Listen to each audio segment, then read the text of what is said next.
এই ব্লগটি ছিল সরস্বতী পুজোর সকালের ব্লগ। তো এইদিকে কিন্তু আমরা রেডি হয়ে পড়েছি, মানে আমি, আমার বর আর বাবাই। তো আমাদেরকে কেমন লাগছে অবশ্যই কমেন্ট করে জানাতে ভুলবে না। সরস্বতী পুজো মানে একটু হলুদের ছোঁয়া, তাই কিন্তু আমরা তিনজনই ম্যাচিং করে হলুদ ড্রেস পরে নিয়েছি। আর সরস্বতী পুজো আসলেই না ওই ছোটবেলার কথা মনে পড়ে। জানো, ছোটবেলার কথা ভীষণ মনে পড়ে। আগে কি সুন্দর আমরা সব বান্ধবীরা মিলে আগে থেকেই প্ল্যান করে রাখতাম কি শাড়ি পরবো, কোথায় যাব না যাব সবটা। যে সরস্বতী পুজো দিনটা আসতো সেদিন সকালবেলা চান ঠান করে তারপর মা আমাকে শাড়ি পরিয়ে দিত, তারপর যেতাম সব বান্ধবীদের সঙ্গে অঞ্জলি দিতে স্কুল। সত্যি দিনগুলো খুব মিস করি, খুব মনে পড়ে। ভাবি যে এখন যদি আবার ছোট হয়ে পড়তাম ভালোই না হতো, কি মজা করতাম। যেই দিনগুলো চলে গেছে সেই দিনগুলো তো আর বললেও ফিরে আসবে না, সেটা বড় কথা না। বড় কথা হলো এটা, এই বছরের সরস্বতী পুজোটা কিন্তু আমাদের কাছে ভীষণ স্পেশাল, কারণ এটা বাবার প্রথম সরস্বতী পূজা। তারপর আমরা চলে এলাম, আমরা সবাই মিলে যেখানে সরস্বতী পূজা করেছি সেখানে আমরা সবাই মিলে সরস্বতী পুজো করেছি।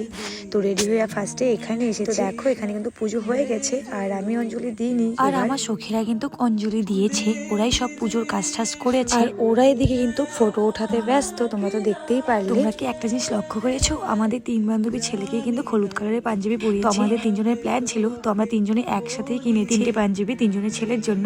তো ওদেরকে কেমন লাগছে অবশ্যই কমেন্ট করে জানিও। আর আমি তো এখনো ফটো ভিডিও কিছুই পোস্ট করিনি, অবশ্যই তোমাদের সঙ্গে পোস্ট করবো। তারপর ওখান থেকে বাড়িতে এসে নিয়ে বেরিয়ে পড়লাম ঘুরতে বলতে ওই বাড়ির আশেপাশে। দূরে কোথাও যাব না, আর দূরে কোথাও যাইনি, কারণ আজকে আমার ব্রাইড আছে। যদি ব্রাইড না থাকতো তাহলে দূরে কোথাও ঘুরতে যেতাম বাবাইকে নিয়ে। জানো তোমরা, আমি যবে থেকে ব্রাইড সাজাই তবে থেকে কিন্তু আমি সরস্বতী পুজোতে ঘুরতে পারি, কারণ আমার প্রতি বছরই সরস্বতী পুজোর দিন ব্রাইড থাকে। প্রতি বছরের মতো এবছরও আমার ব্রাইড আছে, শুধু গত বছর ছিল না, কারণ আমি গত বছর প্রেগনেন্ট ছিলাম মাসে, তো সে বছর কাজ করিনি বলে আমার ব্রাইড ছিল না। আর তারপর আমরা চলে এলাম ফুচকা খেতে। তো এখন আমরা ফুচকা খাবো, তো চলো ফুচকা খাই। আর হ্যাঁ, তোমরা কারা কারা সরস্বতী পুজোতে ঘুরতে গেছো, কোথায় ঘুরতে গেছো অবশ্যই কিন্তু কমেন্ট করে জানিও।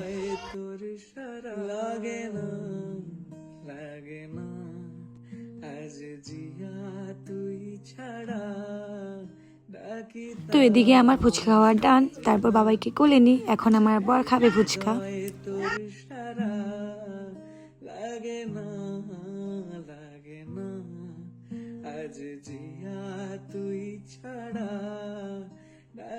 তো এদিকে কিন্তু আমাদের দুজনেরই ফুচকা খাওয়া কমপ্লিট। তো এখন সোজা বাড়িতে যাব, এমনিতেই অনেকটা লেট হয়ে গেছে, তার মধ্যে আমি আবার ব্রাইড সাজাতে যাব। এই ছিল আমাদের সরস্বতী পূজার সকালের ছোট্ট একটা ব্লগ তোমাদের সঙ্গে শেয়ার করলাম। আশা করি তোমাদের কাছে ভালো লাগবে। ভালো লাগলে অবশ্যই একটা লাইক করে দিও, পেজটা ফলো করে দিও। তো আজকের মতো টাটা বাই, দেখা হবে নেক্সট ব্লগে।